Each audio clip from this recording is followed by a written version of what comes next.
Bonjour, je commence cette vidéo par vous souhaiter mes meilleurs vœux pour cette nouvelle année, qu'elle vous apporte joie et surtout une bonne santé. Je suis de retour dans cette vidéo pour vous parler de mes meilleures lectures de l'année 2025 et j'espère continuer mes vidéos tranquillement, mon petit bout de chemin sur YouTube pour 2026 en essayant de vous proposer du contenu régulièrement, environ une vidéo par semaine, même si parfois il n'y en aura peut-être pas ou des fois deux. Ça peut varier, mais en tout cas vous parler de mes passions principales qui sont donc la lecture, les séries, les films et de temps en temps inclure des vidéos telles que puzzle ou diamond painting quand ils sont terminés. Donc on est parti, je vais vous présenter mes meilleures lectures en commençant par les graphiques. Je commence avec la BD Le Grimoire d'Elphie, j'ai lu 3 tomes, le tome 4, 5 et 6 éparpillés dans l'année et c'est toujours un régal, donc c'est chez Dracou. C'est de la BD jeunesse avec enquête, aventure et magie. Le personnage principal, c'est Elphie, qui est la seule sur ces deux sœurs en fait à avoir hérité d'un don de magie. Donc au fil des tomes, je trouve que la magie devient plus présente et on voit l'évolution et aussi Elphie qui s'améliore aussi par rapport à son don. Il y a toujours un environnement différent parce que les filles voyagent à bord d'un bus librairie itinérant, donc ça permet de voyager en même temps qu'elles. J'adore la relation qu'il y a entre ces 3 sœurs, qui n'est pas parfaite bien entendu. Il y a des chamailleries, c'est aussi tout ce qui fait le charme de cette série parce que oui, quand on connaît, quand on a des sœurs, des frères, une fratrie, c'est pas l'entendre tous les jours, hein, ça c'est clair, surtout qu'elles vivent dans un bus, donc voilà, on va suivre donc leurs différentes aventures. Donc mon tome préféré sur les 3 que j'ai pu lire en 2025, c'est le tome 5. Je l'ai vraiment adoré. Donc en tout cas, je serai présente encore et encore pour suivre les aventures d'Elphie. Je passe au manga. Il y a la série Le Vendeur du magasin de vélo. J'ai lu le tome 6 et le tome 7. C'est du seinen. C'est donc une relation amoureuse entre une femme qui a 30 ans et qui va découvrir l'amour avec un jeune homme un petit peu plus jeune qu'elle et qui va s'affirmer au fil des tomes parce qu'au départ, on sent qu'elle est toute tristounette, elle est dans son coin, elle n'est pas heureuse au travail et elle s'affirme de plus en plus. Donc ça, c'est top de voir son évolution. Il y a le tome 8 qui est, en faisant mon petit compte sur Livre Addict, j'ai vu que je ne l'avais pas lu, donc alors qu'il est dans ma pile à lire, et il est sorti le 9 juillet. Depuis, je suis dans l'attente du tome 9 qui devrait arriver apparemment le 11 février.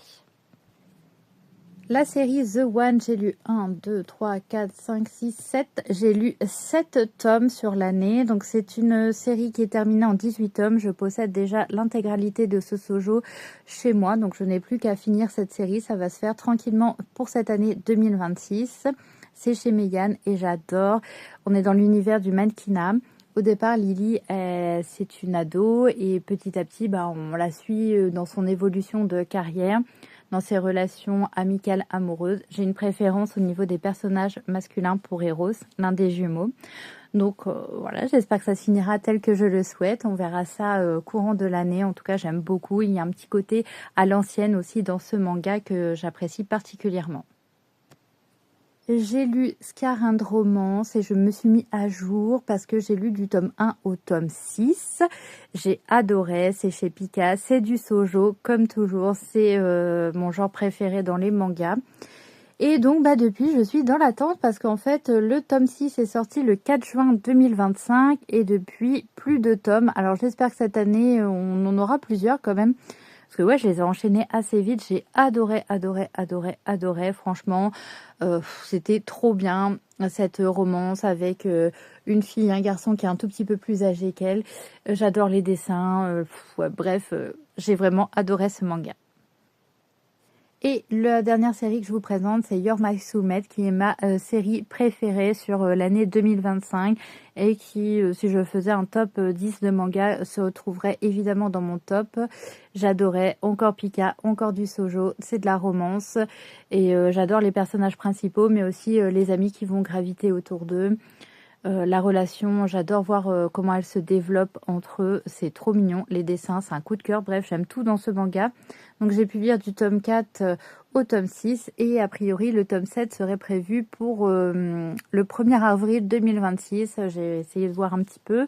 Donc, va falloir que je prenne mon mal en patience, mais j'ai trop hâte. Pareil, j'espère que cette série... Il y a des séries, en fait, je veux pas qu'elles sortent trop vite, parce que s'il y a trop de tomes d'un coup, c'est un peu compliqué, mais il y a des séries comme You're My Soulmate ou Oscar and Romance, j'aimerais bien avoir des sorties assez régulières et avoir pas mal de tomes à me mettre sous la dent, parce que j'adore. Je passe à la partie roman. Donc, j'ai lu Vous parler de mon fils de Philippe Besson. Alors celui-ci, on va pas parler de coup de cœur, on va parler de roman coup de poing.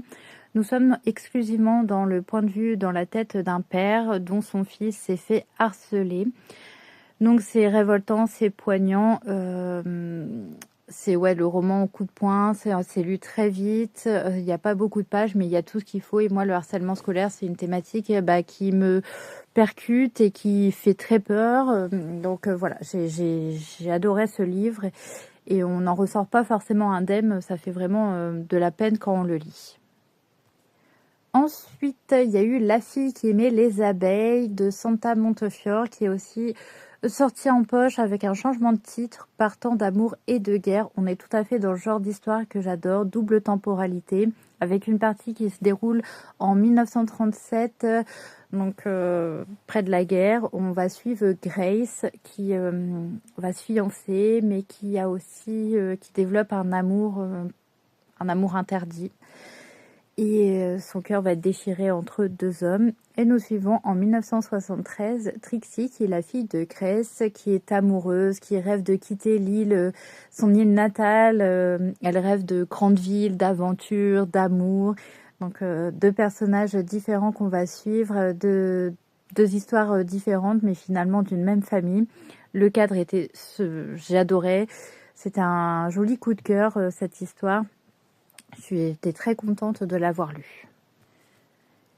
Entre juin, donc j'ai lu en juin le premier tome et en août le second de 4 filles et un jean de Anne Brachard. Alors ça fait des années en fait que je veux lire cette série qui date un petit peu, mais je l'ai adorée. Je suis sûre que je l'aurais lu ado, ça aurait été 1000 fois mieux parce que là oui, j'adore lire toujours des romans young adultes, mais à mon avis je me serais encore plus éclatée en lisant plus jeune.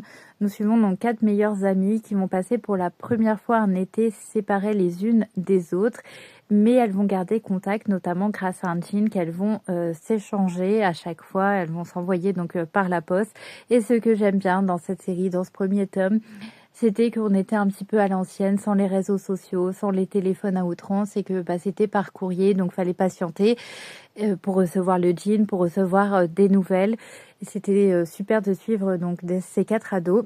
Et donc le deuxième tome, c'est le deuxième été, pareil, elles sont séparées. Et j'ai préféré suivre l'histoire de Bridget, cette fois-ci dans le deuxième été.